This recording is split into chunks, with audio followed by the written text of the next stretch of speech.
day in sunny California, and I can't think of 3 people I would rather spend it with than the 3 A-list world-class stunt drivers on my right, who are part of the stunt driving team of Furious 7. I want to introduce Debbie Evans, Steve Kelso, and Henry Kingi Sr. Debbie, competitive motorcyclist since the age of 6, professional driver, winner of numerous Stunt Taurus Awards. Mr. Kelso, also Taurus Award winner, pro racer, motocross pro, multi-SAG Award nominee. And Henry Kingi, Taurus Award winner, career badass, and original member and founder of the Black Stuntmen's Association. Thank you guys so much for sitting down. Our pleasure. We're going to talk about Furious 7 because this right now is the most popular stunt action driving film in the history of any franchise in this industry. And it's really, really hot right now. Each one of you has 35 to 40 years of experience working in this industry. That blows my mind, especially considering how much the industry has changed. What is different about working on the Fast and Furious franchise from any other that you might have worked with in the past? Well, I've worked on 1, 2, 3, 6, and 7, and hopefully 8 and 9.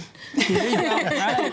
So there is an 8 and 9. Yeah. Well, okay. yeah. We think it's quite possible, awesome. But the Fast and Furious is basically a family, and these guys I consider as my family, and we've been chasing each other around for years. And there's something special about working on a project that's got that much synergy, and I think we all feel it. And you know, it would be nice though if people could recognize that the cars are the important part, right? One of the major parts of the movie, and give us the credit we deserve for it. Of course. Well, and I would like to talk about that a little bit as well, the accreditation that you guys deserve in this industry. But like you said, the cars are almost the principal actors of this franchise, and you've all been a part of several. You've been on 4? Yeah, the Fast movies are always, you always know it's going to be fun because, like Debbie said, it's the family, so we always know we're going to have a good time. But it's nerve-wracking too because we are put in positions that we want to do the best job possible with some kind of radical stuff. And this is seriously radical stuff. Fast 7 has actually topped the stunts from the other 6 movies. What was the most dangerous stunt driving that you've done on this film? I think everything. Well, fair enough. When you get in the car, you don't know what's going to happen. You plan for everything, and you hope for the best. And like we're talking about, the same thing they said. It's a family, and truly it is. It's there are words that people throw out there that are just there to be said, but because we've worked together so long, where you would have to spend time talking to someone, explaining what you want. You can read each other. You can walk by, you can drive by and say one word out the window, and we're in sync. Yeah, that's a very good point because that's absolutely true. I mean, it's. As a racing driver or whatever, you get to know people that you race with. Well, same with the stunt people. I know that Henry or Debbie is going to give me the room or space or whatever that I need, or maybe they need to get closer. It's just like an intuitive kind of a thing, but we've all done it so much together that it becomes really much easier. More synchronized. Yeah, and we can even read when somebody's having a problem and something's going wrong and know where to go kind of instinctively because we've worked together and driven together so much throughout the years that, we intuitively know what the other one's going to do. And fortunately, when that happens, we have saved a lot of cars from being crashed. And a lot of people, a lot of drivers, crew members and whatnot. Yeah. It takes that. It takes having a tight team. I mean, this crew is irreplaceable. These are some of the who's who of driving in the industry. You must have the accreditation that all of you do and the experience that you do to do stunts like this because it's unforgiving. I know we all know people who have been injured or killed making movies and television shows for the industry. Well, I like to say it like this. A car is a lethal weapon. You've got at least 2,000 pounds heading very fast in a direction. When someone does a fight scene and their foot gets out of control and clocks somebody in the face, I've had that happen. They're not even, it's always a bummer, but they're not, or a camera or whatever, they're not trying to hit someone, for one thing. And then another thing is it doesn't create the amount of damage and could be loss of life or permanent injury damage to equipment that if a car gets out of control, that you deal with. Right. And unfortunately now, we've all dealt with it. The new cars try and think for themselves. And so that's different too. You know, anybody can get in a car in a parking lot and do 180s and slide up to a box and things like that. But when we get out on set, there are so many things that are thrown at us from the car and what it will do and what it won't do. Yeah. And all of the things that they put in our way and the people that they put in our way. So you have to stay on top of the mechanics of new automobiles coming off the lines too. You have to understand they're not the way that you used to be able to get your leg and your arm under the tranny to work on it back in the day, and now it's all computerized. Most of the time, the car prep guys or the picture car guys have time to prep the cars properly. You say most of the time. What happens when they don't? In the last couple shows, they're still writing the script and they've started production. And so then that puts everybody else, including the picture car guy, Dennis McCarthy, behind. Then we're given the car to kind of run what you brung kind of a attitude. You have to drive it. Here it is. It's not right, but go do it. Yeah. Wow. And Dennis apologizes for it, and we totally understand that he's under the gun. I got in the Barracuda the first night, and I put my foot on the floor, and my foot went through the floor because it was so rotted out. And we get in, there's no seatbelts and all that, because it just came off the truck from purchasing it and getting the stickers on and being dropped off at set. No time to retrofit it for anything heavy driving. And we had so many multiples of different cars. Oh, gosh. Wow. Things that people don't realize. Over the past, certainly in the past 15 years, most action films are so heavily dependent upon action and stunt people specifically. And it kills me to see, even now, even on Fast and Furious on the franchise, you guys are the last in the credits on any movie film. It's after everybody else, you're at the very end. That's at this point, over the years, it's been a little sticking point because at different times we wouldn't get credits on shows. And now you're talking about this show, which is Universal. First, Fast 5 came out and broke all Universal's records. Fast 6 came out and broke Fast 5, all his records. Yeah. Now Fast 7 came out and it broke Fast 6's records. So they're making all of this money off of all of these action shows. And the people that are responsible are, like you said, not getting the credit they deserve, which is all the stunt people. Sure. And you said that with all the action that's going on, probably, I think it was 2 or 3 years ago when the Oscars came out. Yes. They had Will Smith go up on stage, and he said, stunts don't get the credit they deserve. And they showed all these clips of all these stunts. And then they went on to say, okay, CGI, they went on to give a CGI company an Oscar for fake stunts. Yes. Not the real stunts that the people That's do. got to be painful and insulting to all of you. An Oscar before all these people who've been out there for years putting their lives on the line. And then CG work is based off of the work that all the people do. That you actually do on a regular basis. It was, pretty much we felt a slap in the face. It is for, all of us. Here they're touting #1 movie in the world, which we, as a team, we probably put together. We probably had 15 to 30 minutes of screen time. Mm-hmm. That's a lot. No credit. It's a little bit frustrating, a little bit disrespectful. So. It's hard. It's really hard to understand because if anything, what the movies have done lately seems that the budgets are bigger. Yes. The money they take in is bigger. Yes. We as stunt people, the residuals are shrinking. Shrinking away. And we get no screen credit. It's. Now, did I also understand you weren't invited to the premiere either? Yes. No, we weren't. As stunt people, we were not invited to the premiere. Wow. Yeah. It blows my mind a bit. Yeah, and there was no casting crew screening either. So nothing. You got nothing at the end of your work on No. Our boss Spiro Rosados put on a very nice thing for us, and if that hadn't happened, nothing would have happened. Yeah, he paid out of his own pocket and bought tickets for all of the second unit.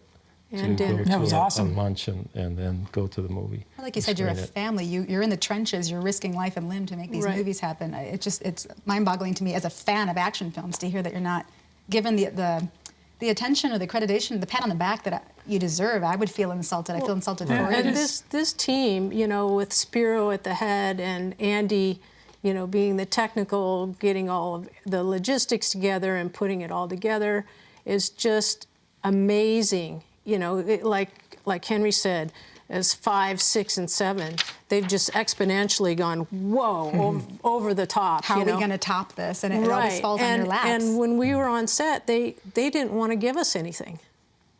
You know, it took an act of God what to you needed get to do your stunt. Well, a robot or, you know, the things that we needed to get our job done. Wow. Yeah, you know, it's a lot of little things, and we love Universal Studios. We love the business we do. We are at the top of our profession, and we're getting no credibility for that. Whether it's the hotel they put us in, the screen credit we get, the residuals that are shrinking. I mean, it's and it makes me not want to go to work anymore.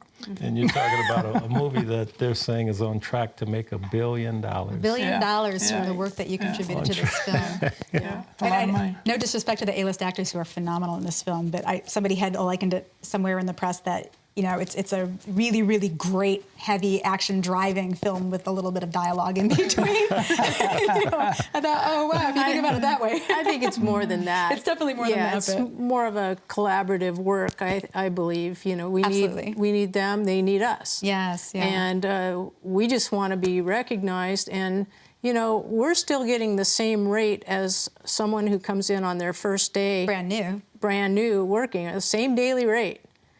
Which even after all these your rate years, doesn't rise exponentially with the amount of the quality or the experience that you have. It doesn't, you know, the Not ability really. to negotiate. The union rate it goes up the cost of living, you know, index. But that's it. And it just depends on the coordinator or second unit director that's working with you, and his respect for you and the work you do. To take care of you. They can give you more on your adjustments. But their hands are tied somewhat too. Yeah, when it gets to a budget on a studio. show. Got you. And then, you know, that we're talking about the credits. You have CGI. When I was talking about the CGI, you have 100 or 200 names for Before CGI. yours. I saw that, yes. CGI people. CGI, correct me if I'm wrong, but CGI is not dangerous. Takes a lot of work, but it's not dangerous. it might be right? carpal tunnel. Oh, well, that's something. I'm sure there's insurance for that. I think with me, because I'm a huge fan of action films, and as I've become friends with you guys and I've heard your stories, my mind is boggled that you haven't gotten any of the attention and accreditation that you deserve. I believe that you deserve, having watched what people go through. Yeah. We're not talking about people who just started in stunts. You have a lifetime of discipline doing what you do for a living. Yeah, I wrote a letter to the Academy of Motion Picture Arts and Science when that incident happened with the CGI, when they got their first Oscar above stunt people. And sent a letter and stated the same thing, that I saw the show the night before, and Will Smith was talking about the stunts didn't get what they deserved, showed all these stunts, and you went on to give a Oscar to the CGI company. And I said, their stunt people have been out there for years and years and years, putting their lives, bodies, and everything on the line to create action movies for this industry, and there's no respect given because they're trying to get a Oscar for stunt coordinator or second unit director. Right. I got a letter back from the head guy, and he said they are not. They've had a few meetings, and they've presented it to the board, and they decided that at this time they're not going to give second unit directors any Oscars. And I had mentioned about coordinators. He never mentioned coordinators. He just fluffed over it and pushed it aside, not to give recognition. They just decided at this point it's not something that they can do. And then they said, and we don't have room. There are too many awards, and we don't have room. And they went from 5 to 10 shows that they were nominating the next year when they don't have room to put See, the problem with some of anything this in for is that stunts. you're not getting an Oscar. You're getting a very soft Emmy. It's at 2 o'clock in the afternoon with the ones that don't make it to the telecast. Right. And you've even had to create your own stunt award show, the Taurus Stunt Awards, the World Taurus Stunt Awards, which for yourselves was a way of saying, you know what, thank you so much, and good job on the work that you've done. I'm inspired by it. You deserve recognition for And the work that you've done. thank goodness to Red Bull. Otherwise, that wouldn't have happened. It would have either. happened, Right. yeah. Yeah. You once saw a Red Bull sponsorship right here. It would be great. Actually, No, it's true though. Yeah. They did. Diedrich Mateschitz from Red Bull, the owner, is the one who saw us as the unsung heroes. And he respected what we did so much that he was the one who came up with the Taurus World Stunt Awards. Wonderful. And the best thing about the Taurus World Stunt Awards is not the trophy.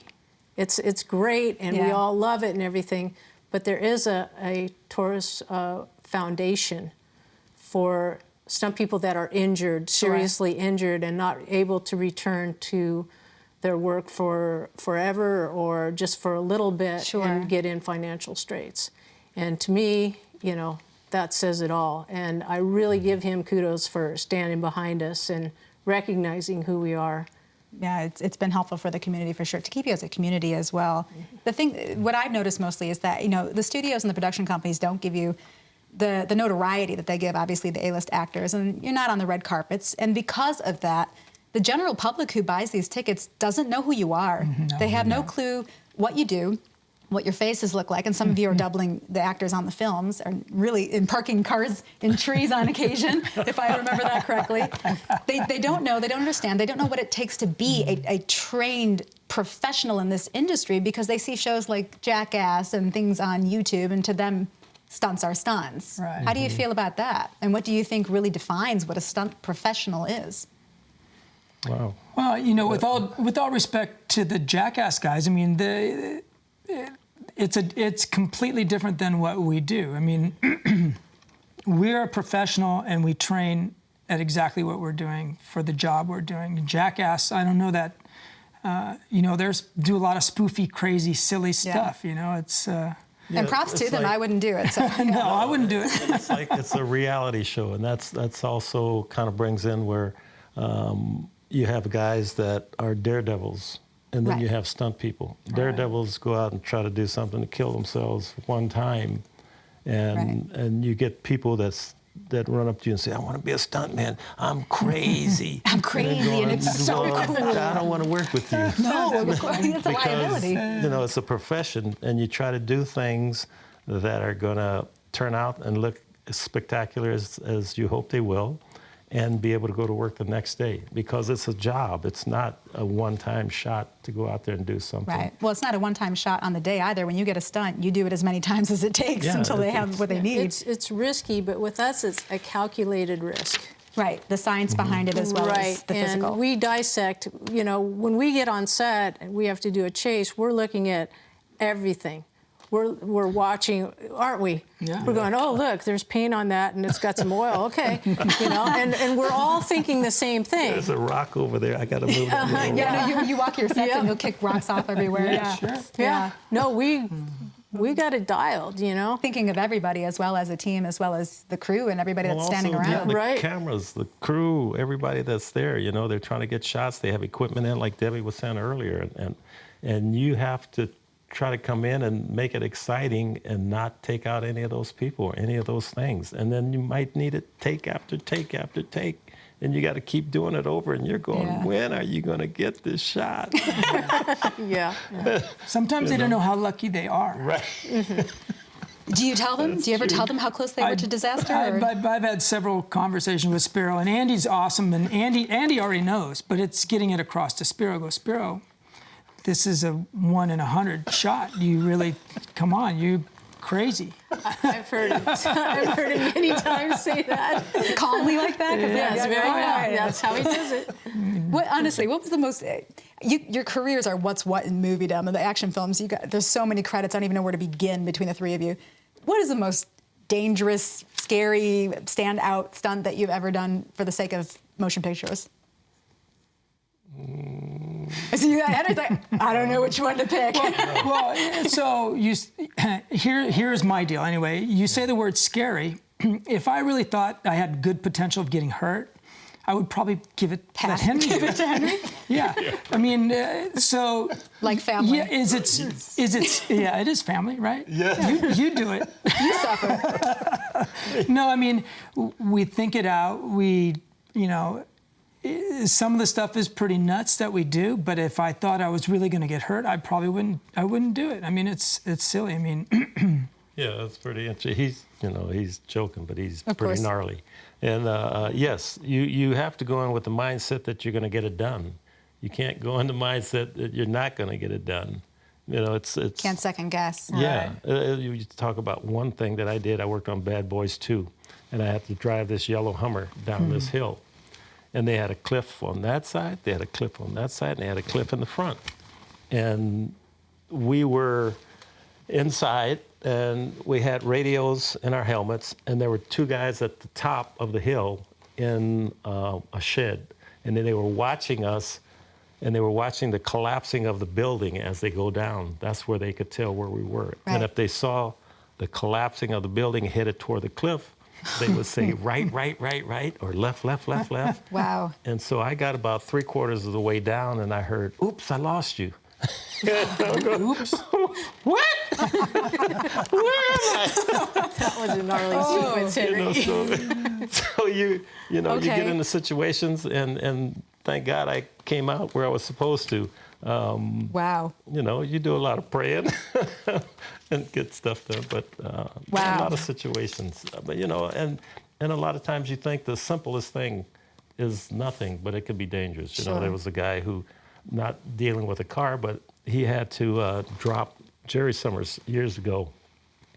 He was doubling a lady. This is a long time ago, and he had to drop from a tree branch wearing a pair of high heels, and he said, "I don't want to do that." And they said, "No, come in. It's just a quick shot. You just come in, hang, drop down, and walk out of the shot." He came in, dropped, had the high heels on, compound fractured his ankle, drove it through his skin. He limped the rest of his life. Wow. So the simplest little thing, like going up and throwing on a little 90, you have to be on the alert that if the tires blow out, if you get a surge in the transmission or the gas pedal, if the car, we have gotten in cars, and when we're doing the things, all of a sudden it'll surge and the car's out of control. Now we got to figure out what to do. We got to turn out of the way, stop the car, turn the key off, put it in gear. It's just, you got to be on top of it, because you're trying to get this aggressive motion in. You're trying to get this aggressive shot with all the people standing around, but you also have to be aware that if something happens, You have to adjust. I got to be ready to stop. Right. And that's a lot of seat time and a lot of experience Oh, that it's- gets into your muscles and your brain. Yeah, one time I was working on the ring, and I had a Volvo station wagon, and I come out of a parking structure and turn right, and I'm headed toward an intersection with camera right here, and I'm about here getting ready to throw my slide, and my throttle stick's wide open. And Awesome. so I reached down, shut the engine off, and it was an older car, so it didn't lock on me, and I was able to make the turn coasting. I turned it back on, finished the shot, and had to go through a bunch of cars, and at the very end, the throttle stuck again, and there was a van coming this way, and I ticked mirrors. And then I said, From okay, perspective of camera, like, what's your she cars. doing? mechanic, please. Oh, God, wow. But, we just have to react. And another thing that's really cool is people don't realize, they think, oh, it's just driving. It's a performance. Yeah. Yeah. You do it, Yeah. you do it, I do it, the rest of our team does it. Yeah. We know where a camera is. We know what's happening. We know what the story involves. Sometimes you whether even know what your somebody's actors are doing. You have drunk to or match can't them. drive Yeah. very well or whatever. We portray all this stuff. Wow. And we make the car behave so that the audience believes that this is real.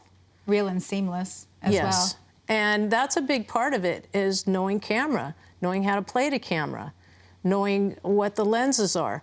And so the amount of experience that we're able to bring to the table saves production so much So much time. time and money. Yeah. Yes, absolutely. Well, I know there's a lot of really, really talented drivers in the business, but they don't necessarily do what you do as the team that you are.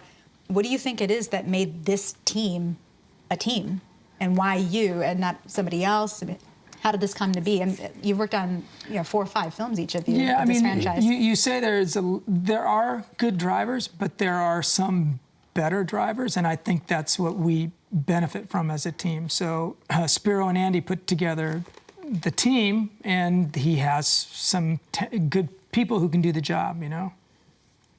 Just honestly, We one of were the most lucky enough to get picked. We got lucky enough to get picked. I think you earned it, lady. You know, especially being a woman in this industry too, you've got all kinds of other challenges that you have to face. But then at the end of the day, you go home and your mom and your wife and your other things too, and you as well. I mean, you got sons in the business that have grown up and learned from you, and now they're doing stunts as well. Yeah. Steve, I don't know if you've got family in the business. No, not yet. That might be a blessing. I mean, they must. Yeah. You must worry about your kids, and it's a different business now than it ever has been.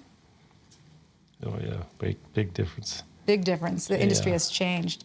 Well, if there's one thing walking away, I can talk to you guys forever about Furious 7 and this car stunts, which I think everybody wants to hear about. But if there's one thing you can say as a message or inspiration to people who want to be stunt professionals in this industry, what can you give them to walk away with? Something serious that they can walk away with about what it really takes to do what you do for a living. Well, I mean, it's a job. You know, like I was saying earlier, it's not a daredevil situation. It's a job. It's a profession, and what you have to do is try to learn all the things that are necessary in that job. Like Debbie was saying about the camera work. You know, at times when you're doing shots, you as a driver, you make a decision where to put the car so the camera can see you, and if somebody tells a new guy, okay, bring a car, go down the street, do this, and they say, okay, and now the camera car is moving around, and he just goes down the street, he'll be out of the shot most of the time. Sure. So, like she said, you have to pay attention to where that is, and put the car in those positions with the attitude that you want to do it. So, to go out and learn like camera work, camera angles, how to do your job and be safe as you can. I mean, all those things are in your mind. You don't just go out and aggressively try to turn a car over. You're looking at safety factors in all directions. I think most people think that it's just cool. They love the cool factor of it, and that kind of drives them into wanting to be stuntmen. But I never hear any of you talk about how cool it is. When I worked on Dukes of Hazzard, people were talking about, oh man, that's so cool. It must be so cool flying through the air. I said, yes, it is, but you gotta land. And when you land, you don't want to break your body up, or so you set up harnesses and all these different things to try to soften that blow. It can be the coolest job ever. When you're in the moment of actually doing the particular stunt, it's the best job ever. But the reality is, it's taken a long time. And for anybody new who wants to start, not only do they have to be talented and they have to learn many different things, such as Henry was saying about being safe and physics and silly stuff, but they're going to spend 10 years. They're going to spend at least 10 years. They could have went to school to be a lawyer for 10 years or a doctor. Right. And it's going to take them 10 years till they get a circle of people that are going to hire them, to do the job and to trust them. And so that's something they really need to think about. If they have the heart and the knowledge and they want to do it, they can certainly succeed. But it's a long road. I mean, and people should really understand that. There's no easy way, basically. No, I don't believe there's an easy way. I was fortunate I got in because of my background, but I actually had been training for stunts my entire life and didn't know it. So, I loved every sport. I was climbing fences and hanging from things and wheeling my bicycle and skateboards and unicycles and skiing and snow, on and on. I loved everything active, and motorcycles was my specialty. Sometimes it helps to have a specialty when you come in. In fact, most times it does. Something that you're really, really extraordinary at. And then it takes a lot of time to branch out and learn all of the other things. But it takes a lot of training and major dedication. And honesty. And I'd like to say one thing also that's very important, and that's when we're talking about Spiro Rosados, who's the second unit director, Andy Gill, the stunt coordinator, and sometimes Jack is one of the drivers as well. You can do the most spectacular stunt in the world, but if it doesn't get on film, nobody sees it, and it doesn't look like anything. Sure. And that can happen too. With Spiro and Andy and the whole conversation and working together, it makes it possible to get all of that stuff on film, and that's where Spiro and Andy are their genius selves. Right, and also Spiro has his own DP and camera operators and Alan Padelford and crew to shoot a lot of our action. So it stays a full team. There's a lot of trust there. Yeah. A lot of familiarity. Peter Grimes, you know, is you go to work and there's the family that works together and makes it all happen. Well, the entire world is watching this family because this is arguably the most successful action franchise in the history of filmmaking. And I'm really excited that people can see your faces and get to know you a little bit. And it's just a portion of the team, but it's really important for them to know who you are and where you come from and how these things are done. And I hope we can have maybe you guys back at another time and talk about other elements of stunts and filmmaking. You should come to work with us. Yeah. Why would I say no to that? We should take you for a ride. Did you say 4 or yeah, I'm in. No problem. Thank you guys so much for sitting down. Debbie Evans, Steve Kelso, Henry Kingi Sr. Thank you so much for being here. I'm Lisa Katara, and there will be more to come, so keep tuning into all of this madness.